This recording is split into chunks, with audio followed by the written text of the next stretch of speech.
Hello, hello, Miss April. How are you? Are you hearing me? Can you hear me?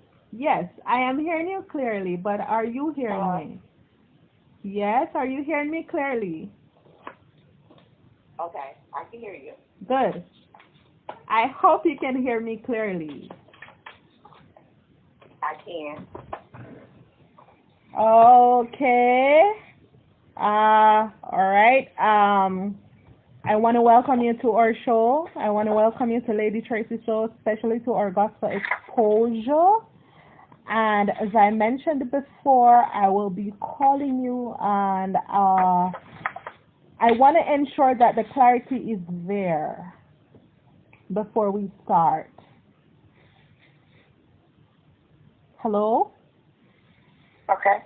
Good. All right. So thank you. I'm here. I can hear you well. Perfect. All right. So how are you, girl? And thank you so much for the interest in actually joining us on our gospel exposure segment. And also, just know that we will be talking for about 10 minutes, okay?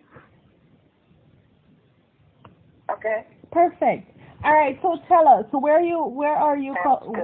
where are you located at this time? And tell us a little bit about who April L. McGraw is.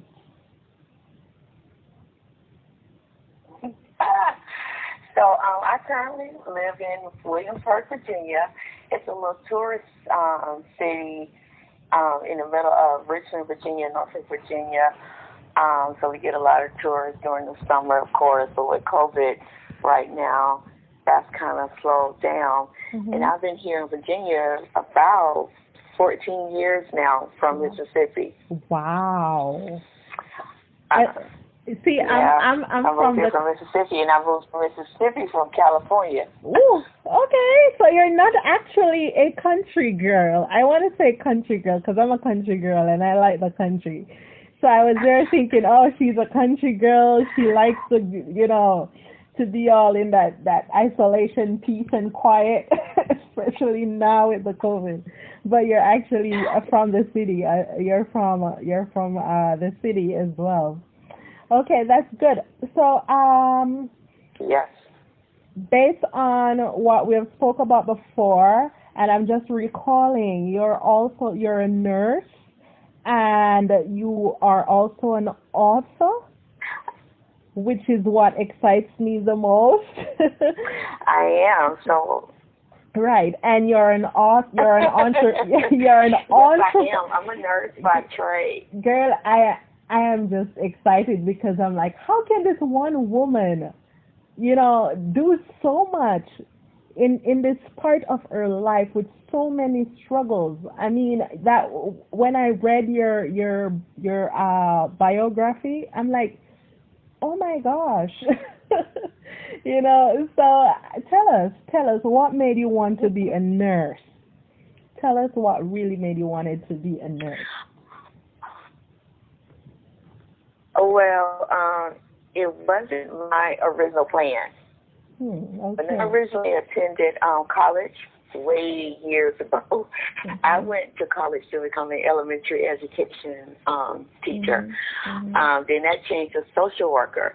And so just over the years, dealing with the different illnesses that I had is what made me decide to become a nurse. Okay. But I never intended to be a dialysis nurse either. Wow. And it just so happens that the day that I took my nursing boards, I drove straight to the nearest dialysis clinic, and the rest is history from there. Wow. She didn't have a position at that time and that day, but she told me not to fly anywhere else, that she would get me in, and a week later she called, and I've been in the nephrology field for the last 18 years. 18 years? Oh my gosh. So basically it was an actual emergency that you had that actually put you into that place of saying, okay, why not heal myself if I have to deal with this every day? So do you mind sharing with us about your illness? What is it that you're actually struggling with? And if you want to share what it is so listeners can know what exactly you're dealing with as a nurse and as an author. Oh, exactly. So I have lupus, and lupus is an autoimmune disease where, to keep it basic, it's when your body attacks itself. So I was diagnosed with lupus at the age of 13. Wow. And that in turn, due to the treatments, the chemo, and just the natural progression of the disease, I then developed kidney disease. Wow. And so that's when I started dialysis, and I did that at the age of 15. So for the last 33 years, I have been dealing with kidney disease on dialysis, different modalities of dialysis. I've had 2 transplants. So I've seen a lot with that. And as far as the lupus, it's pretty quiet for the most of the time, but I have had a couple of flare-ups. But from a young age, I've had to learn how to deal with that. And so that's being able to cope with that is a big deal. And, at such a young age, it was hard to cope. But even with people that are older, it's still hard to cope with when you're diagnosed with a chronic illness, because it just changes your whole life. Exactly. And I am just thinking how scared you were with this, because if it has been so chronic with you, and I'm sure you probably had families to lean on, and so I'm just assuming. But what I really want to know is, did it brought any fear in you, as in how will you face this world? How would you to cope with your daily life, moving on, being a normal citizen in your country, being normal with your career choice and all of this? Did you have any fear towards that, as if, it wouldn't be possible? Oh, gosh, yes. So the lupus, so by the time I got through going through that for 2 years, which I still have lupus, of course, but it had quieted down somewhat. But so now I have the end-stage renal disease. And I'm 15, and I don't know anything about end-stage renal disease at that time. All I knew was that you needed your kidneys to live. And so if my kidneys are not working, how do I live? So can you imagine being 15 with that thought process with you? And I was already told after the diagnosis with the lupus, because of the chemo, that I would not be able to bear children. So it was just a lot to handle. I did have my family, and they're supportive as much as they can. They're going to support you as much as they can, but they're not living that. Exactly. They're not living it, so they can only support so far. And your peers at the age of 15 don't know how to support you at all, because they know just as little as that you do. But it was a lot, and I just made up in my mind early on that I would live as normally as possible. I've always worked a full-time job. I went on and continued to work at nursing school. Go to attend to nursing school and work as a nurse. I went from an LPN to an RN. I have an advanced degree and married, children. But I have bonus children. I was never able to have any biological children. But I have 2 grown bonus children and 3 beautiful grandkids. So I've lived a very full life, but it was very hard to get to that point. Beautiful. And, Thank you so much, April. And, I'm just so thankful for your testimony, because I too have been through a depression stage in my life where I thought I couldn't make it. And I'm just going to say it out there, because I want you to know that you're not alone in this. And not just that, there's room for victory, because you have become victorious. You have overcome, and you are helping people with your skill and with your humility, because to be a humanitarian at this point, people often say, how can I give what I don't have? and you're basically giving what you don't have. You know, you need the strength to give, and you know, I'm just thankful for that, April. And I hope it's blessing someone tonight. I'm sure it is. And my next question for you, which actually leads me to this, your book. 7 tips Yes. coping with chronic illness. That's like the ground victory I am looking at right now based on every single thing that you've been through. Tell us about your book, 7 tips to chronic illness, to coping with chronic illness. Yeah, so what I did was I put together 7 steps that helped me be able to cope. Mm-hmm.